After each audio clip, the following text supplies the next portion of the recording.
बिस्मिल्लाहिर्रहमानिर्रहीम। अस्सलाम वालेकुम। आज हम डिस्कस करेंगे जो फर्स्ट ईयर की न्यू सिलेबस के अकॉर्डिंग बुक है कंप्यूटर साइंस एंड एंटरप्रेन्योरशिप, उसका फर्स्ट चैप्टर का टॉपिक। इसमें डिफरेंट जो मेथोडोलॉजीज़ हैं उसमें फ़र्स्ट जो वाटरफॉल मॉडल वाला है वो हमने प्रीवियस लेक्चर में डिस्कस किया। इससे पहले हमने SDLC की फेजेस को डिस्कस किया डिटेल में। तो आज हम डिस्कस करेंगे एजाइल मेथोडोलॉजी को। Agile methodology is a flexible and adaptive approach to software development. Agile focuses on delivering small, functional part of the software quickly and adapting to changes as the project progress.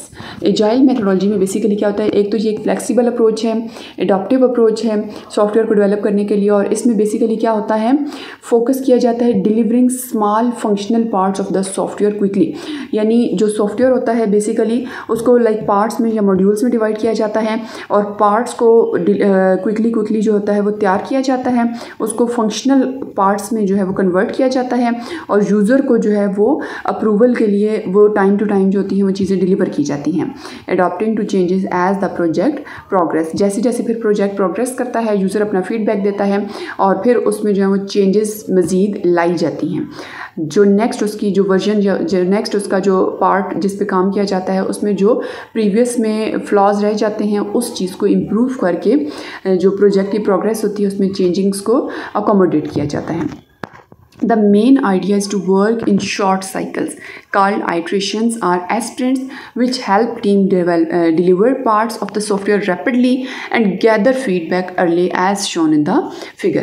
अब इसमें क्या होगा कि short cycles में काम होगा, जिसको या तो iterations भी बोलते हैं या फिर sprints भी बोलते हैं, जिसमें जो टीम होती है वो बेसिकली पार्ट्स को डिलीवर करती है रैपिडली। फ़ौरन से जो पार्ट्स होते हैं वो यूज़र को डिलीवर किए जाते हैं और यूज़र से उसका जो फीडबैक होता है उसको गैदर कर लिया जाता है। नीचे इसकी डायग्राम अगर हम देखें तो यहाँ पे सबसे पहले है रिक्वायरमेंट, देन इसका डिज़ाइन, फिर डेवलपमेंट, फिर टेस्टिंग, फिर इसकी है डिप्लॉयमेंट एंड देन है रिव्यू।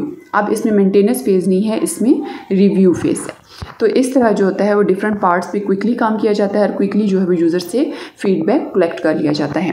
तो अब इसमें हमारे पास है कि agile method includes practices such as continuous integration, test driven development है, इसमें पेयर प्रोग्रामिंग है, देन इसके बेनिफिट्स एंड लिमिटेशंस हैं।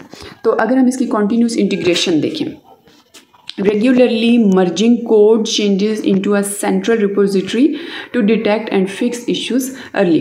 तो रेगुलरली जो कोड होता है जो कि हमने पहले लाइक इसका जो पूरा सिनेरियो है उसको हमने पार्ट्स में डिवाइड कर लिया, तो रेगुलरली उन सब चीज़ों को, उन सब कोड की चेंजेस को मर्ज किया जाएगा और उनको एक सेंट्रल रिपोजिटरी में रखा जाएगा ताकि डिटेक्ट किया जा सके और जो इश्यूज़ हैं, जो प्रॉब्लम्स हैं, जो बग्स हैं उनको साथ साथ फिक्स किया जा सके।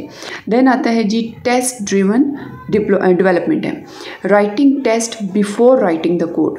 कोड को बाद में जनरेट किया जाएगा, पहले उस कोड को टेस्ट करने के लिए टेस्ट राइट कर लिए जाएंगे to ensure the software works as expected. यानी हमारा जो कोड है वो किस तरह से काम कर रहा है, वो एज एक्सपेक्टेशंस, किसकी एक्सपेक्टेशंस, यूज़र की जो रिक्वायरमेंट्स हैं, यूज़र की जो नीड्स हैं, यूज़र की जो डिमांड्स हैं, एज एक्सपेक्टेड द यूज़र हमारा सॉफ्टवेयर उस तरह से काम कर रहा है। उस चीज़ को इंश्योर करने के लिए कोड को राइट करने से पहले उसके टेस्ट को राइट किया जाएगा। So that is test driven development. Then आता है pair programming. Two developers work together at one workstation with one writing code and the other reviewing it in real time। यानी काम को क्विकली करने के लिए पेयर प्रोग्रामिंग होगी। दो डेवलपर्स जो हैं वो सेम टाइम पे एक कंप्यूटर को शेयर करेंगे, एक पर्सन जो है वो कोड को राइट कर रहा है और दूसरा on the same time real time यानी उसी टाइम दूसरा पर्सन साथ साथ ऊपर से कोड को थॉरोली स्टडी कर रहा है या उसको रिव्यू कर रहा है या उसमें से जो बग्स हैं उनको साथ साथ फिक्स कर रहे हैं वो लोग। सो यहाँ पे क्विकली हमारे पास काम हो जाएगा। देन अगर हम देखें इसकी बेनिफिट्स एंड लिमिटेशंस, तो बेनिफिट्स हाई फ्लेक्सिबिलिटी है, इसमें इम्प्रूव्ड कस्टमर सेटिस्फैक्शन है, high flexibility. Agile allows for changes in requirement even after development has started. Making it easier to adopt to new needs और feedback. तो agile जो software है basically वो flexible है। जो हमारे पास वाटरफॉल मॉडल था वो उतना फ्लेक्सिबल नहीं था, वो चेंजेस को अकोमोडेट बिल्कुल नहीं कर रहा था। लेकिन जो एजाइल है वो चेंजेस इन रिक्वायरमेंट जो है उसको अलाउ करता है इवन आफ्टर डेवलपमेंट, यानी कोड एक दफ़ा लिख दिया गया उसके बाद भी जो है वो आप इसकी जो रिक्वायरमेंट्स हैं उनको चेंज कर सकते हो।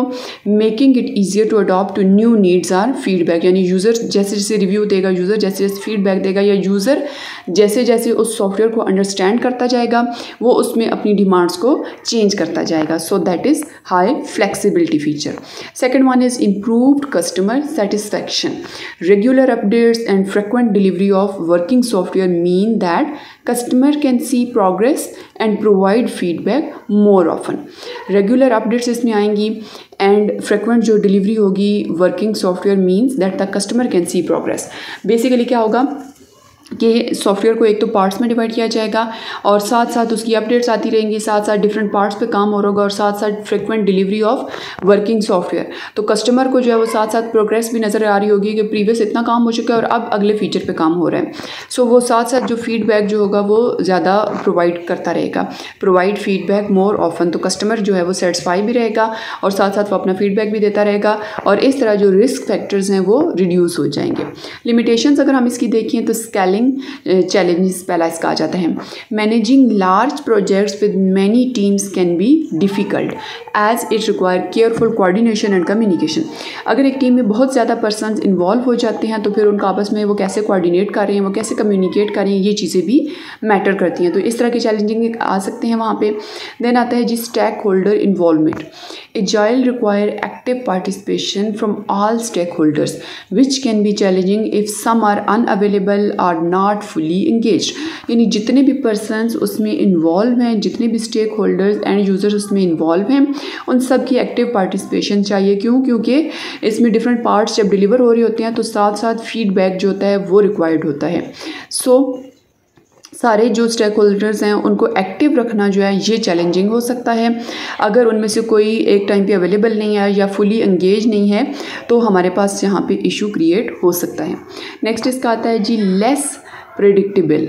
Since agile project evolve through feedback and changes it can be harder to predict the exact timeline and scope of the final product. जैसे हमने वाटरफॉल मॉडल में देखा कि रिक्वायरमेंट्स एक दफ़ा कलेक्ट कर ली गई फिर उसमें इवॉल्व वो नहीं होंगी, वो चेंज नहीं होंगी या यूज़र की फीडबैक के अकॉर्डिंग जो है उनको चेंज नहीं किया जाएगा। सो यहाँ पे जो हमारे पास एजाइल मॉडल है यहाँ पे क्या होगा कि जैसे जैसे यूज़र फीडबैक देगा उसको पार्ट्स डिलीवर किए जाएंगे, वो चेंजिंग्स बताएगा, वो रिव्यू करेगा, वो उसमें मज़ीद चीज़ें ऐड करता जाएगा। सो यहाँ पे एग्जैक्ट जो टाइमलाइन है उसको प्रिडिक्ट करना डिफ़िकल्ट है, टाइम लाइन से एक्सीड भी कर सकता है। फिर इसमें सेकंड पार्ट क्या आ जाता है, scope of the final project. तो स्कोप भी जो है उसका वो मज़ीद इंक्रीज़ करता जाएगा। सो इसमें प्रिडिक्टेबिलिटी जो है फीचर वो इसका लेस है। सो यहाँ पे हमारा जो एजाइल मेथोडोलॉजी वाला टॉपिक है वो एंड हो चुका है। So thanks for watching this video and don't forget to like, share and subscribe for more videos like this.